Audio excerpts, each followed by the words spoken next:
మీరు గనక ఇకపైన డిజిటల్ ఫ్రాడ్‌కి గురైతే మీ బ్యాంక్ మీకు 25,000 రూపాయల రిఫండ్ అయితే ఇవ్వబోతుంది.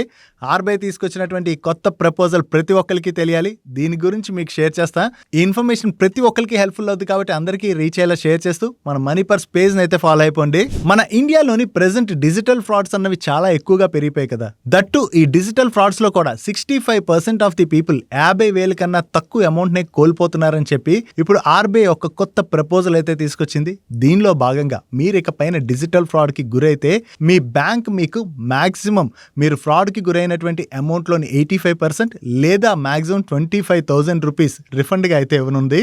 కానీ దీనికి కొన్ని కండిషన్స్ అయితే ఉన్నాయి. మీరు ఫస్ట్ టైం డిజిటల్ ఫ్రాడ్‌కి గురైతే మాత్రమే మీకు రిఫండ్ లభిస్తుంది. వన్స్ రిఫండ్ లభించిన తర్వాత మీరు మళ్ళీ డిజిటల్ ఫ్రాడ్‌కి గురైనట్లయితే మాత్రం మీకు బ్యాంక్ దగ్గర నుంచి ఎటువంటి రిఫండ్ కూడా లభించదు. దీంతో పాటుగా మీరు డిజిటల్ ఫ్రాడ్‌కి గురైన వెంటనే మీ బ్యాంక్‌కి కాల్ చేసి కంప్లైంట్ చేయాలి. లేదా ఇక్కడ కనపడుతున్నటువంటి national cyber security help line నెంబర్‌కి కాల్ చేసి కంప్లైంట్ చేయవలసి ఉంది. ఆ కంప్లైంట్ కూడా మాక్సిమం డిజిటల్ ఫ్రాడ్ జరిగినటువంటి 5 రోజుల్లోపే మీరు చేయవలసి ఉంటుంది. 5 రోజుల తర్వాత కనుక కంప్లైంట్ చేస్తే మీకు ఎటువంటి రిఫండ్ కూడా రాదు. సో ఆర్బీఐ తీసుకొచ్చినటువంటి ఈ కొత్త ప్రపోజల్ మీకు ఎలా అనిపించిందో కింద కామెంట్ సెక్షన్ లో షేర్ చేసేయండి. ఇది జస్ట్ ఇంకా ప్రపోజల్ మాత్రమే. ఇది గనక అప్రూవ్ అయినట్లయితే జూలై 1 నుంచి ఈ రూల్ ని అమలు చేసేటువంటి అవకాశం ఉన్నది.